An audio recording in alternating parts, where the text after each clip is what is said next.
इन जून, अगर जून के महीने की बात करें, आप पर्टिकुलरली किसी मंथ या ईयर की बात करते हैं तो इन लगता है, पर्टिकुलरली किसी डे या डेट की बात करते हैं तो ऑन लगता है।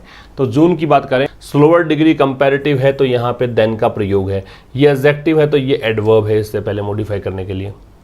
और जब बीच में आईएनजी फॉर्म लगता है और कंटिन्यूअस एक्शन दर्शाता है तो उसे प्रेजेंट पार्टिसिपल कहा जाता था। रिफ्लेक्टिंग यहाँ प्रेजेंट पार्टिसिपल है।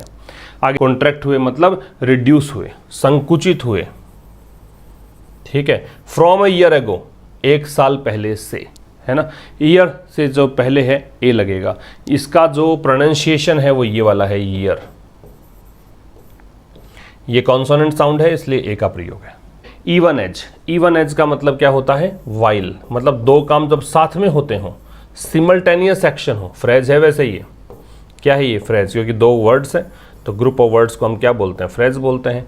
दो काम जब साथ में होते हो उसके लिए इवन एज का प्रयोग करते हैं। तो स्लिड, स्लिड क्या है, खिसकना, फिसलना। स्लाइड की second form third form slid होती है। स्लाइड, स्लिड, स्लिड, फिसलना या गिरना। तो कि जब दो एक जैसी नाउन्स हो, जैसे यहाँ ईयर है, यहाँ भी ईयर है, बीच में प्रेपोजिशन है, तो दोनों नाउन्स कैसी आएंगी, सिंगुलर। अगर एक जैसी दो नाउन्स बीच में प्रेपोजिशन लेकर आए, दोनों नाउन्स सिंगुलर होंगी। 3/4 से याद रखिए भिन्न संख्याएं हैं, फ्रैक्शन नंबर्स हैं। अगर आप इनमें जो यहाँ वाली जो डिजिट है वो अगर प्लूरल लिखेंगे, 1 से ज़्यादा लिखेंगे, सॉरी यहाँ वाला डिजिट अगर 1 से ज़्यादा लिखेंगे तो ये वाला प्लूरल होगा। जैसे अगर यहाँ 1 होता तो ये 1/4 होता, लेकिन हमने लिखा 3 तो ये 1 से ज़्यादा है इसलिए 4 लिखना पड़ा। अगर 2 लिखेंगे तो 3 लिखना पड़ेगा। अगर यही बात 1 के साथ लिखोगे तो 1/3 लिखना पड़ेगा। ये बात आप ध्यान रखिएगा। तो जब भी आप सेंटेंस में ऑल्दो या दो का प्रयोग करते हैं तो सबसे पहले तो ये समझिए कि दोनों ही कंजंक्शन है। दूसरा, ये कंजंक्शन कैसे हैं, इनका प्रकार है वो एडवर्सेटिव कंजंक्शन है, मतलब विरोधाभासी कंजंक्शन है।